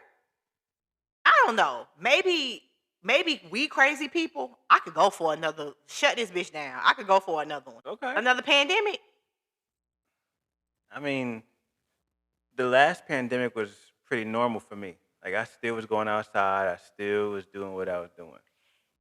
Not much change. I just didn't go to work. I need the world to shut down. I want us to still do what we do, but I want the world to shut down. I don't want to go to work. So, yeah, the world to shut down. Okay. Yeah. We need that to cease to exist.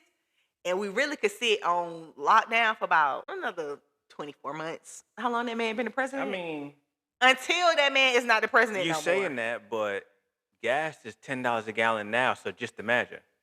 But everything dropped during the pandemic as well because nobody was outside. So that would be, to me, I believe that would be a way for them to regulate the prices because it went up after everything went up. And we're not finna get no gas no way because the strait is closed, and Iran said yesterday they finna close the other strait. Listen, y'all know this is sometimes a sports podcast, so the great PJ Tucker and all his shoes have retired. Yes, he did. He can now stop lugging all his shoes all around the country every game. I mean, I'm saying that. I also ain't seen PJ on the Tucker and the team in about 3 years, but yeah, he has been he has been pretty low. Yeah, I like PJ Tucker. I like PJ Tucker. He seems like I don't know much about him, his lore, whatever the case may be, but whenever I seen PJ Tucker, he was fresh and he never talked no bullshit. So PJ Tucker, okay with me. Yeah, he cool. I know this is a super black podcast, but it's one story that I think me and Kendall equally enjoy the same because it's so wild, and that's the Murdoch case out there in Carolina. We definitely don't agree. We don't enjoy it equally. I'm learning from you. I learned when we started watching it together. Shit, I only watched it because you knew about it. Okay, but apparently the Supreme Court has reversed Alex Murdaugh's verdict, and I think that is complete bullshit. Do you think he killed the people? Yes. Yo, I think the whole family is a bunch of murderers. I agree. I agree. I think Alex Murdoch should definitely stay in jail for his crimes against humanity. Um, yeah, I don't think he should get out. This is coming out of the great state of New York. Shout out to Kendall. Zoran Kwame Mandami has Set the full government. yeah, 'cause you got to put, you know what I'm saying? When people do something that is good in times like this, you got to say their whole name.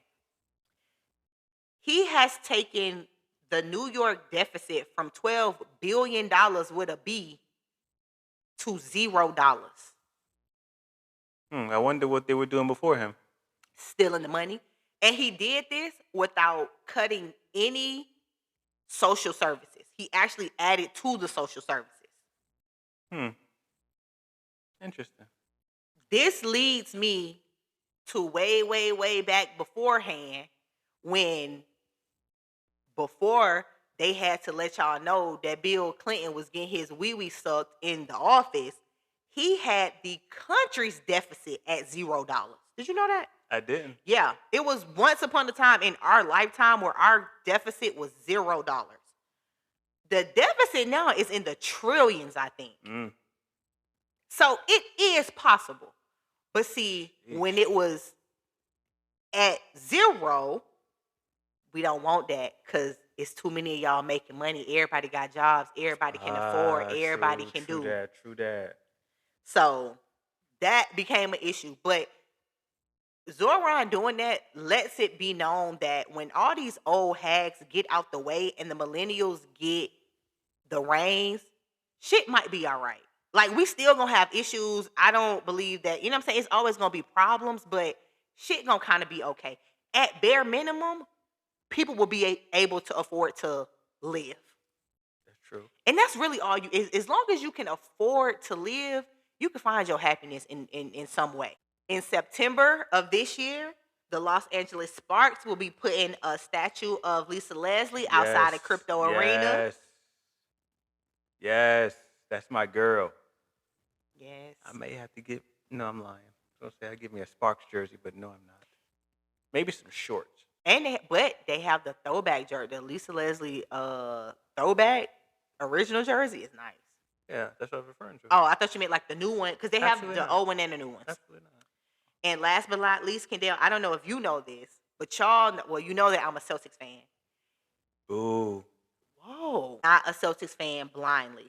It's a couple things that they have done since I've been a fan that I don't fuck with. What they did to Isaiah Thomas, I don't fuck with it. Man, that is why that was the nail in the coffin for me. Fair enough. But now, I like people who come back and right their wrongs. And because the organization knew that they was fucked up for what they did to him, they have now gave him a position inside of the organization. And he is now our pro and college scout for the Boston Celtics. So any new talent that we get coming from there, they have to pass the checks of the Isaiah Thomas. And I'm okay with that. He said he was okay with it, so I'm okay with it. All right. He said, you know, he understood it's a business. They did what they had to do. It was just bad timing. He needed to deal with his grief. I think he probably said that because he got a job now. But I wouldn't vibe in how they did that shit. I wouldn't vibe in how they did it. But I'm glad that they did give him a job. I think, you know, these type of jobs are the first steps into becoming, you know, assistant coach, head coach, whatever. And I would be glad in the league when old players become coaches. Yeah, Eric Spoelstra is good. You know what I'm saying? Everybody don't have to have been a player, but it's too much talent. It's too much talent. Rajon Rondo, I would say the next 5 years, he got to be somebody head coach. I heard he's amazing with the court IQ and just the knowledge of the game. I don't know what they doing at the Pelicans, but before they make that shit the Supersonics again, make him the coach. I don't know if that's going to happen, but I just, if New Orleans is about to be underwater, they might as well send the Saints and the Pelicans. Who else in New Orleans? What other teams? They got a baseball team? Nah. Yeah. I believe it's just those two. Send them somewhere else. Man, New Orleans going to be underwater. That sucks. Oh, we might as well add that to the list. Yeah, guys. The weather authority said in the next 10 years, so in most of our lifetimes, Damn, man. they said New Orleans is going to be completely underwater. And the people of New Orleans said, they knew that they was on borrowed time. I know people think global warming isn't real, but they said because this earth is cooking up, it just every year it gets worse and worse and worse and worse. I don't know if I'm at the same level as the ships in the ocean. I don't think I want to be there. I don't want to be there. When we was over there getting the fries with the crab cake on it, the crab meat on it, And we had to go. and I saw the water was damn near where my chest is at, it wasn't a very comfortable feeling. It wasn't. And that's coming from somebody that can swim. And so I'm you thinking, best to wow, know. if it's this high for me, what about the people that live further down? Because we didn't even go all the way Yep. in to where the Magnolia and all of them is at. That's horrible how they treat them people, man. I think what did it for me is when we went to go pick up your birthday cake, and the man was saying the water was over the houses, and I was looking at the houses. Like, that's so crazy to visualize. Like, water just gushing through your house, but they are resilient people because, yeah, it still looked a little bit down, but people came back and they built their shit back. But once it turned into Atlantis, I don't think they're gonna be able to do Man. that. So if you have never been to New Orleans, I would say go experience the culture. I've enjoyed it every time I went. Like, I had fun. The food is great. The people are great. Find the type of things that you're into. It's a lot of tours. It's a lot of learning. It's a lot of eating. If you drink, it's a damn sure a lot of drinking. But enjoy it. If you have the opportunity to enjoy it, please go enjoy it before it's. If I have grandkids, I'm gonna tell them about this ancient place called New Orleans, and how I would eat frog legs there. I would fly or drive there just for frog legs. Know you. Keep your head, man. Keep your Yeah, head, know you. man. Keep your head. That's all I got. Thank y'all. All right. Bye. One. And before you go, I want to leave you with this. Every case we talk about here, every name we say out loud, every story we carry, it matters. And this show keeps moving because you all keep showing up for it. If anything in this episode hit home, don't just close the app. Send it to somebody who needs to hear it. That's how these stories travel, and that's how we keep this docket growing. So whether you're listening on Apple, Spotify, or YouTube, tap follow, leave a rating and a review, and make sure you're tapped in with us on TikTok, Instagram, and Facebook too. Talk to us over there. The docket lives for the community. And speaking of community, this season, we've opened up the community docket. If you got thoughts on a case, a reaction to an episode, a tip, a case recommendation, or something the people should know, send it in. You can email us, leave us a voicemail, or text us at 404-947-4674. All the comments and reactions will be played or read on next week's episode. This docket doesn't live in a vacuum. It lives with us. And the same goes for unprecedented times. If there's a topic you want us to unpack, a headline you want us to chop up, a conversation you want on the table, send that too. The after court conversations belongs to the people in the room. And as we close this week's docket, and before y'all run up out of here, over this next week, take care of yourself and the people in your community. Because I would hate to put your name on this docket because you already know when it's on the docket, we will clock it.